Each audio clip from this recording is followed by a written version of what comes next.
सुप्रभात बच्चों, मैं आपकी हिंदी की अध्यापिका पूजा श्रीवास्तव आज आपको हिंदी व्याकरण में एक नया चैप्टर पढ़ाऊंगी। चलिए पहले इस चैप्टर का नाम जान लेते हैं कि आज हम कौन सा चैप्टर पढ़ेंगे। आज हम पढ़ेंगे निबंध लेखन। निबंध लेखन पढ़ने से पहले बच्चों हम निबंध शब्द के अर्थ को जान लेते हैं कि निबंध किसे कहते हैं। निबंध शब्द का अर्थ बंधी हुई रचना। निबंध बच्चों है बंधी हुई एक रचना होती है। इसमें एक एक करके कई वाक्य होते हैं जो आपस में संबद्ध होते हैं। इसमें कई अनुच्छेद होते हैं। अनुच्छेद अपने प्रत्येक अनुच्छेद जो होता है बच्चों वो आपस में संबद्ध रहते हैं, यानी कि एक दूसरे में भावना और विचारों से संबद्ध रहते हैं। निबंध लेखन में लेखक की जो होती है, जिसने निबंध लिखा होता है, उसके ज्ञान और अनुभव की एक सुंदर अभिव्यक्ति होती है। अब इसकी परिभाषा को भी जान लेते हैं।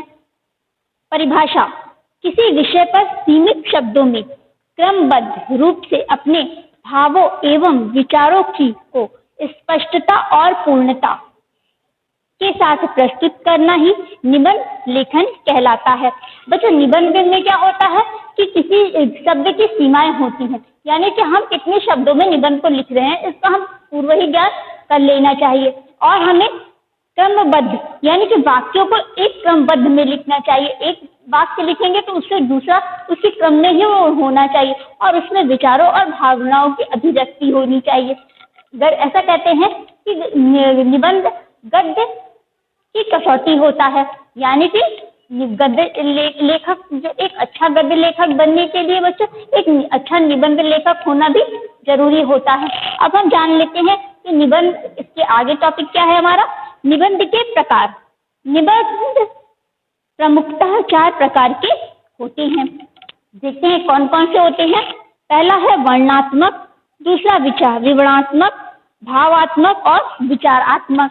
सबसे पहले हमारा आता है वर्णनात्मक। वर्णनात्मक के अंतर्गत बच्चों हमारे आ जाते हैं जैसे कि मेले, त्योहार, हमारी ऋतुएं आदि का वर्णन होता है। हम शहरों में, गांवों में बहुत सारे मेले होते हैं और आप लोग मेले में तो गए होंगे। वहां आपने कैसा अनुभव किया है आप इस निबंध में लिख सकते हो।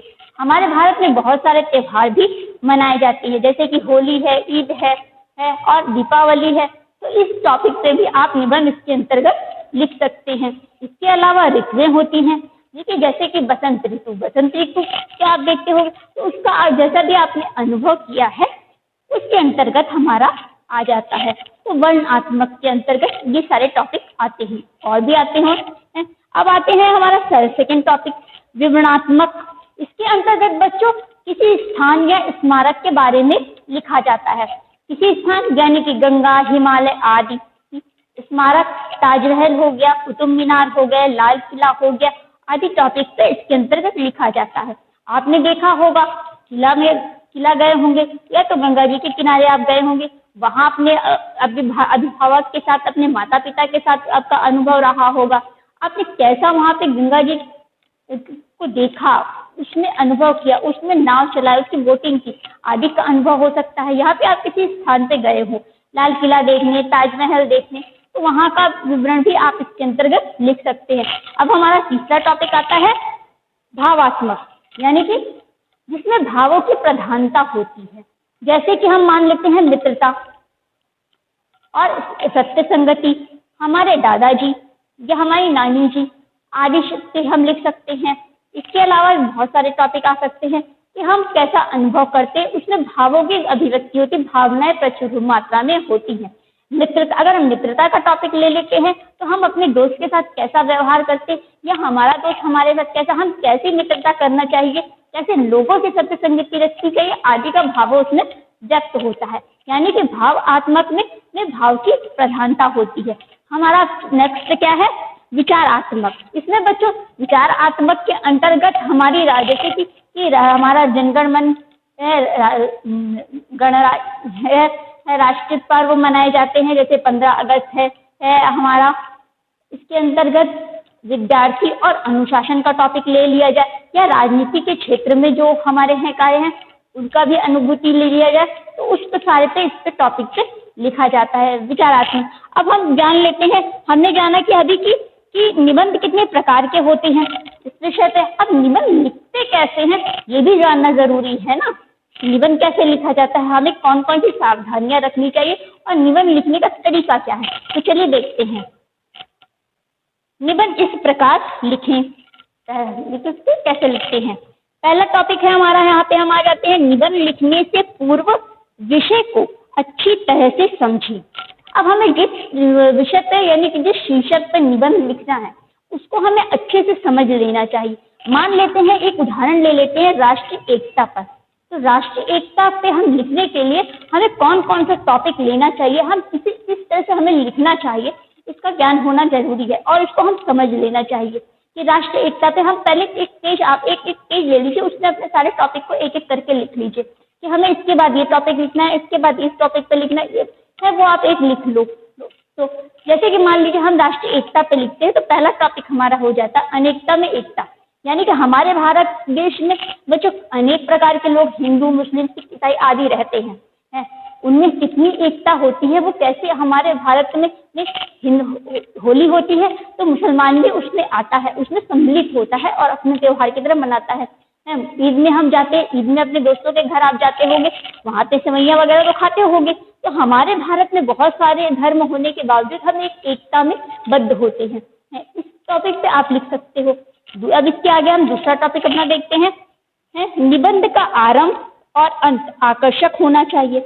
निबंध का जब हम शुरुआत करते हैं बच्चों, तो निबंध का शुरुआत ऐसा होना चाहिए कि पाठक के मन में उसके प्रति एक उत्सुकता जागृत हो कि आगे हमने इसमें लिखा क्या है, आगे क्या है, इसको को पढ़ना चाहिए। तो प्रारंभ इस तरह से होना चाहिए कि एक उत्सुकता एक जागृत हो।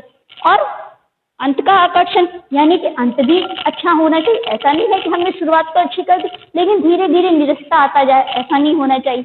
एक रस बना होना चाहिए कि जिस भावना से हमने शुरुआत की है उसका रस अंत तक आते हुए कम ना होते हुए और प्रबल होता जाए और बढ़ता चला जाए।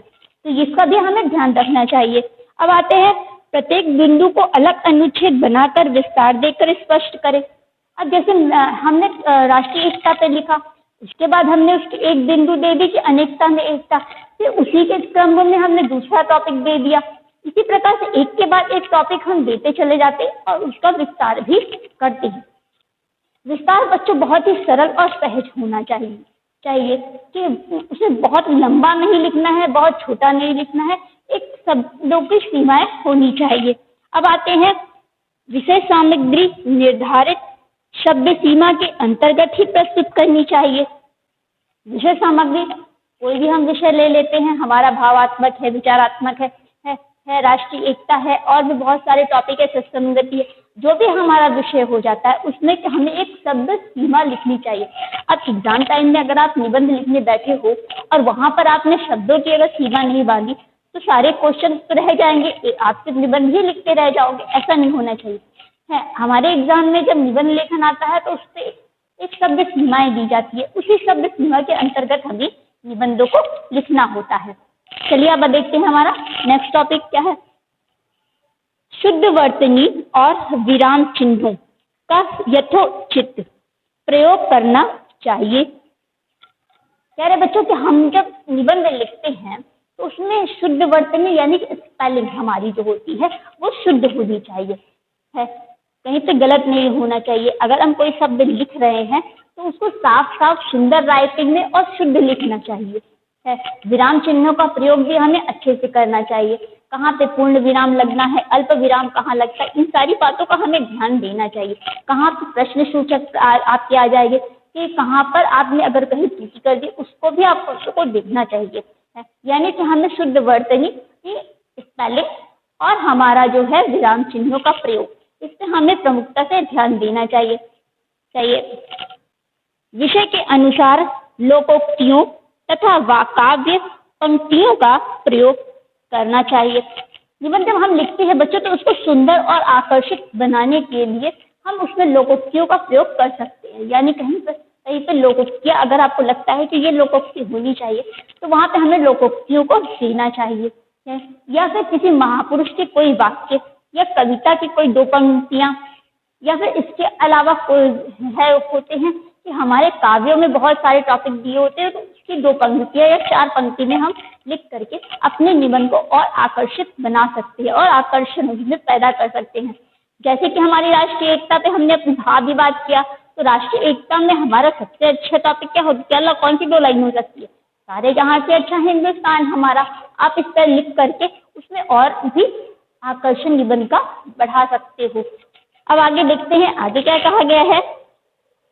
वाक्य छोटे छोटे और सरल होने चाहिए। हमें वाक्यों का प्रयोग बहुत बड़ा नहीं करना है। वाक्य बहुत छोटे छोटे हो कि लोगों को पढ़ने में निरसता ना आए, उसमें रस बना रहे, उसमें उनको एक आनंद की अनुभूति होती रहे। और बहुत ही छोटे छोटे सरल वाक्य, सरल शब्दों का प्रयोग करना चाहिए। बहुत कठिन शब्द लेंगे तो लोगों को उबता आने लगती है, ऐसा नहीं, सरल शब्दों का प्रयोग हमें करना चाहिए। निबंध लिखते समय शब्द सीमा का ध्यान रखना चाहिए। अब हम निबंध लिख रहे हैं तो इसका मतलब ये नहीं है कि बहुत लंबा लिख दें, हमें अपने शब्दों की सीमाओं का ध्यान रखना चाहिए। आखिर एग्जाम टाइम में तो आपको जल्दी जल्दी भी लिखना होता है और हमारी शब्द सीमाएं भी होती हैं, तो हमें उसके अंतर्गत शब्दों का निर्धारण कर लेना चाहिए कि हमें इतने शब्दों में अपने निबंध को प्रारंभ करना है और यहाँ से लाकर उसका अंत करना है। अधिक शब्द का प्रयोग करके कि हमें निबंध को बहुत बड़ा नहीं बनाना चाहिए। अब बच्चों, हमने ध्यान देने योग्य बातें की है। इसके अलावा हम अब आ जाते हैं निबंध के अंग। निबंध के अंग पर निबंध लिखते समय बच्चों हमें एक लाइन से नहीं लिख करके उसे छोटे छोटे भागों में विभाजित कर देना चाहिए। निबंध के अंक के अंतर्गत हमारा आ जाता है भूमिका।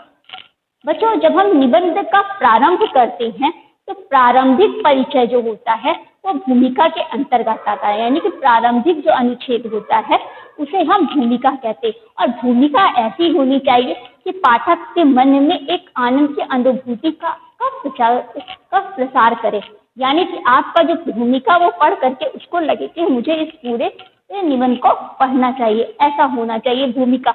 भूमिका को बच्चों प्रस्तावना भी कहते हैं। इसके बाद हमारा आ जाता है विषय विस्तार। विषय विस्तार के अंतर्गत हमारा पूरा निबंध की जांच पड़ताल, हमारे उसमें कैसे हमने उस निबंध को लिखा है, वहां पे कारण बताना चाहिए। कारण बताने के बाद उसका उपाय, जैसे कोई टॉपिक हमारा ले लिया लेकिन उसका कारण है, अब कारण अगर है तो उसका निदान भी होना चाहिए, उसका उपाय भी होना चाहिए कि वो कैसे हटाया जा सकता है। मान लीजिए हम किसी प्रदूषण के ऊपर लिख लेते हैं, तो प्रदूषण कितने प्रकार के होते हैं, कैसे फैलते हैं, उसके फैलने का कारण बताइए। फिर उसके कारण को हम कैसे उसका निदान कर सकते हैं उसे बताना चाहिए कि उसको रोकने के लिए हमें क्या करना है, उसके उपायों को बताना चाहिए। इन सारे क्रम को आपको एक के बाद एक क्रम से लिखना चाहिए ताकि पढ़ने वाले को ये न लगे कि हमने कारण पढ़ लिया तो उसका निदान क्या होगा, ऐसा नहीं, हमें निदान को भी बताना चाहिए। कारण बताया है तो उसको फैलने, कैसे वो फैल रहा है कारण, फिर उसके बाद उसे हमें बताना चाहिए कि उसके रोकने का उसको उपाय क्या है। इससे पढ़ने वालों को भी अच्छा लगेगा। अब हमारा अंत में आ जाता है उपसंहार।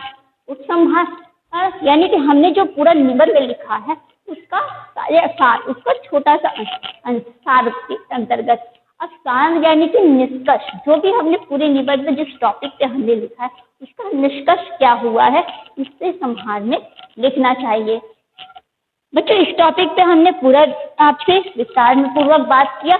आशा करती हूँ ये निबंध टॉपिक आपको बहुत अच्छा लगा होगा और आप इस निबंध से फायदा भी आपको पहुंचेगा, क्योंकि मुझे पता है कि आप बहुत अच्छे से उसको प्रैक्टिस करने वाले हो, उसको अच्छे से तरीके से लिखोगे, आपके परीक्षा में बहुत उपयोगी साबित होगा और आप इसको बार बार इसको लिख करके प्रैक्टिस करते रहिए। आपको ये निबंध कैसा लगा है? मुझे जरूर बताइएगा। धन्यवाद।